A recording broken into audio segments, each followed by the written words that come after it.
지금 이 시간 고린도전서 1장, 2장, 시편 141편을 우리 세 번째 성경으로 읽었습니다.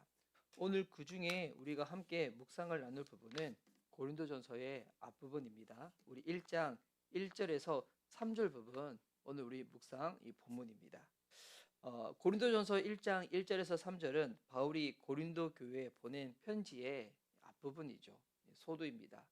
부르심과 은혜를 강조하며 모든 성도가 그리스도 안에서 거룩하게 부름을 받은 자임을 선포하고 있습니다. 근데 이것이 단순한 인사말이 아닙니다. 이 말은 지금 바울의 고린도 교회를 향한 이 인사말 안에는 교회의 정체성과 복음의 뿌리를 분명히 하는 이 복음이 담겨져 있습니다. 복음적 선언입니다. 1절에서 3절 본문이 짧아서 읽으면서 제가 한번 설명드리겠습니다. 고린도전서 우리 1장 1절에서는 사도로서의 본인이 부르심을 받았음을 바울이 이야기하고 있습니다. 1절 말씀 보십시오. 하나님의 뜻으로 그리스도 예수의 사도로 부르심을 받은 나 바울과 형제 소스데네가. 자, 바울은 자신이 지금 사도직을 감당하고 있는 것은 자기의 계획과 자기의 앞선 어떤 것으로 시작된 것이 아니라 하나님의 뜻으로 부르심을 받은 것이라는 것입니다. 하나님의 뜻으로 바울을 부르셨습니다. 어떤 일을 하라고 부르셨는가? 그리스도 예수의 사도로 부르셨습니다. 사도라는 이 말은 부르심을 받은 자라는 거거든요. 바로 예수님의 복음을, 예수님의 가르침을, 예수님께서 무엇을 하셨는지 그것을 전하기 위한 그 직분, 그 사도로 바울이 부르심을 받았는데, 누가 바울을 불렀다는 겁니까? 하나님이 바울을 부르셨다는 것입니다. 여러분, 이것은 모든 그리스도인에게 있어서 너무나 중요한 영적인 정체성입니다. 목회자만 하나님께 부름을 받습니까? 아닙니다. 목회자도 하나님께 부름을 받고, 우리 성도님들, 우리 일상생활을 살아가는 성도님들도 하나님이 여러분을 부르셨습니다. 하나님이 여러분을 함께 하시고자 주의 자녀로 부르시고, 하나님을 왕으로 섬기는 주의 백성으로 부르시고, 또한 우리가 구원받은 것으로 끝나지 않고 여러분이 예수님의 제자로 살아갈 수 있도록, 또한 제자된 모습으로 주님께서 어떤 일을 행하셨는지 바로 그 복음을 살아내고 그 복음을 전하는 자로 주님께서 여러분의 가정으로 여러분을 부르셨고, 여러분의 학교와 일터로 여러분을 부르셨습니다. 이 부르심, 이 소명의식은 그리스도인에게 있어서 너무너무너무 중요합니다. 우리가 그 부르심에 대한 분명한 믿음과 확신이 있어야지 하나님께서 여러분을 부르신 그 부르심의 자리에서 좋을 때 그 자리를 지키는 것은 어렵지 않습니다. 하지만 힘들고 어렵고 마음이 버거울 때, 또한 더 나아가 나에 대해서 이상한 이야기들, 오해를 받고 조롱과 공격이 있을 때, 그럼에도 불구하고 그 자리를 지켜나가는 것, 어떻게 이것이 가능할까요?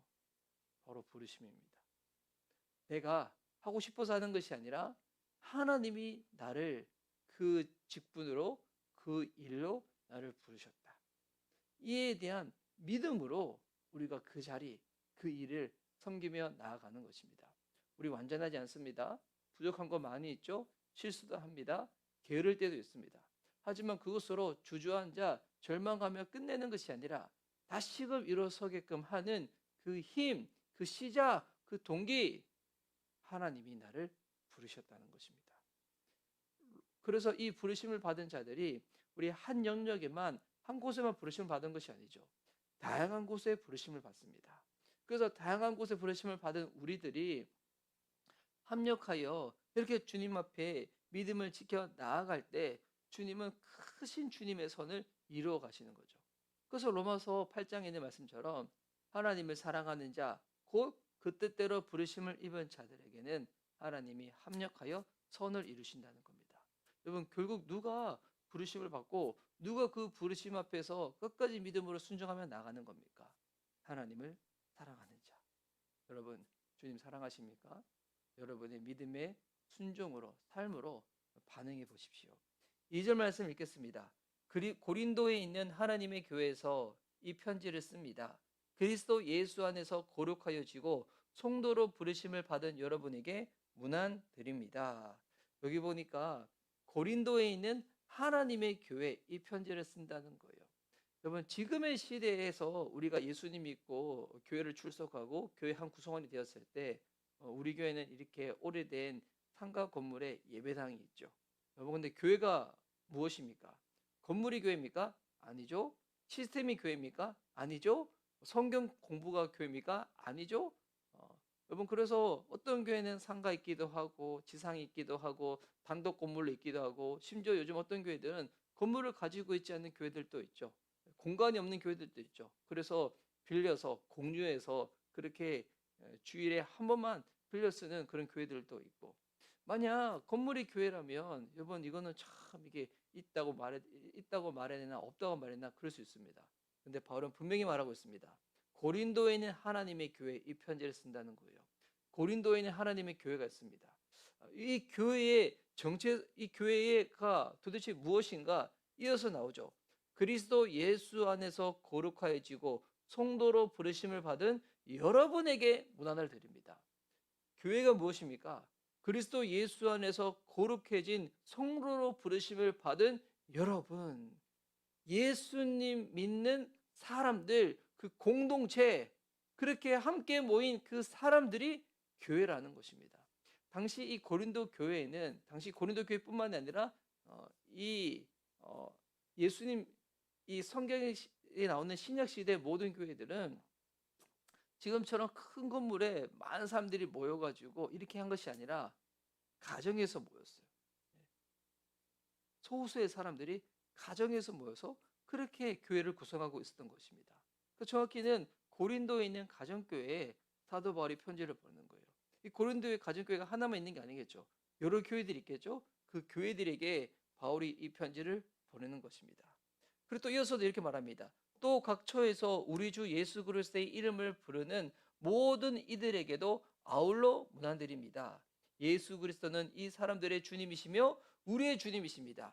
고린도에도 예수님을 믿는 사람들이 있고, 고린도뿐만이 아니라 각 처에서, 뭐 로마든 골로새서든 뭐 에베소서든 데살로니가든, 그리고 그때 우리가 알지 못하는 여러 지역의 여러 지명의 당시에 예수님 믿는 사람들, 그 사람들에게도 바울이 문안을 드리고 있습니다.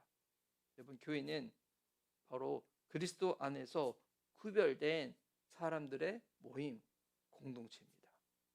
저와 여러분이 교회입니다. 이건 너무나 중요합니다.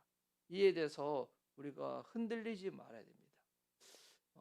지금 시대에 참 교회가 하나 개척되어지고 교회가 유지되어진다는 것 참 쉽지 않습니다. 이 현실의 세계에서. 왜냐하면 임대료도 필요하고, 교회 사역하려면 뭐 사역적인 부분에서 재정도 필요하고, 또 목회자들이 직업을 따로 가지고 있다면 직업을 통해서도 생계를 이렇게 할 수 있겠지만, 또 목회자들은 또 이렇게 사역에만 이렇게 집중하는 경우들이 있잖아요. 예, 어떤 목회자들. 예. 그러니까 원래는 이게 대체적이었는데 이제 아마 시대가 흘러가면 흘러갈수록 아마 이중직을 하는 목회자들이 더 많이 늘어날 거라고 생각합니다. 저도 지금은 교회에서 또 제 아내가 일을 하니까 또 이렇게 하지만, 저도 어떻게 될지 모르죠. 뭐 하나님께서 이끌어 가시는 대로 또 지금의 시대와 상황에 맞게끔 또 우리가 그렇게 잘 분별해서 나가면 되는 것입니다. 하여튼 이런 모양 저런 모양 쭉 할 때 여러분 늘 잊지 말아야 될 것.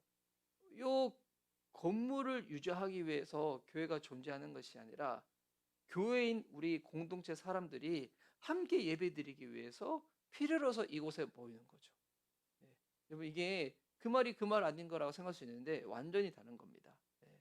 건물을 유지하고 뭐 시스템을 유지하기 위해서 교회가 존재하는 것이 아니라 교회가 교회가 교회로서의 모습을 계속 유지하기 위해서 공간도 필요한 것이고 시스템도 필요한 것이고 여러 가지 요소들이 그냥 필요에 따라서 생길 수 있는 것이죠. 여러분, 교회는 바로 그리스도 안에서 부르심을 받은 거룩해진 사람들 공동체입니다. 이들에게 바울은 이 편지의 첫머리에 하나님의 은혜와 평화를 이제 선언합니다. 하나님, 우리 아버지와 주 예수 그리스도께서 내려주시는 은혜와 평화가 여러분에게 있기를 빕니다. 복음의 시작은 언제나 은혜고요. 그 결과는 평화입니다. 예, 세상이 주는 그런 일시적이고 찰나적이고 거짓 그런 평안이 아니라 복음에 푹 잠긴 그 은혜에 푹 잠기면 하나님께서 우리의 이 마음 가운데 정말 신비하게끔 평안을 주십니다. 이거는 뭐 긍정의 효과, 정신통일의 그런 평화가 아닙니다. 왜? 우리는 분명히 구원받은 자녀이고 이 세상 나라는 언젠가는 다 불타서 사라지지만 영원한 하나님 나라의 백성으로서 우리 지금 하나님 나라가 이미 임했지만 아직 이 세상 가운데서 하나님의 나라가 확장되기 위하여 주께서 믿는 자들을 통하여 그 일을 행하고 계시는데 언젠간 이 하나님 나라가 완전히 돌아가게 될 것이거든요. 그 나라를 소망하며 그것을 꿈꿀 때마다 우리 마음 가운데는 참된 평화가 주어질 것입니다. 물론 이 세상 살아가는 것 참 쉽지 않습니다. 그럴 때 하나님께서 우리들 가운데 인내할 수 있도록 또한 도와주실 것입니다. 여러분, 오늘 하루를 살아갈 때 우리 복음을 붙잡고 하나님, 바울이 지금 고린도 교회 성도들에게 인사했던 것처럼 은혜와 평화가 여러분에게 있기를 빕니다. 단순히 그냥 거칠게 인사하는 것이 아닙니다. 정말 예수 그리스도의 복음을 믿는 자들 가운데 주께서 허락하시는 은혜, 평화, 문자로 끝나는 것이 아니라 오늘 믿음으로 기도하고 간구하는 저와 여러분이 누렸으면 좋겠습니다. 오늘 말씀의 결론을 맺도록 하겠습니다. 여러분, 오늘 들어본 이 말씀 우리 한번 다시금 되새기면서 나는 오늘 하루를 살아갈 때, 나는 요즘 살아갈 때 하나님의 부르심을 따라서 살아가고 있는가? 이거 한번 점검해 보시고, 또 내 안에 거룩은 나의 의가 아닌 그리스도 안에 이 은혜로 세워지고 있는가? 내가 하나님의 백성, 하나님의 교회라는 이 분명한 믿음의 정체성으로 나는 살아가고 있는가? 하나님의 은혜, 복음을 믿을 때 주어지는 은혜와 평화가 내 삶 가운데, 내가 맺는 모든 관계 가운데 있는가? 이거 한번 점검해 보시고 오늘 주님 앞에 기도하면서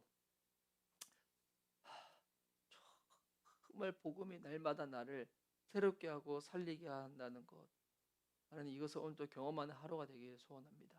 사랑하는 미션 리베백의 성도님들, 쉽지 않은 하루를 살아갑니다. 하지만 그곳 가운데 주님이 함께 하셔서 은혜로 도와주시고 그 마음 가운데 세상이 줄 수 없는, 사람이 줄 수 없는 평화로 주님 가득 채워 주시옵소서. 저도 기도합니다.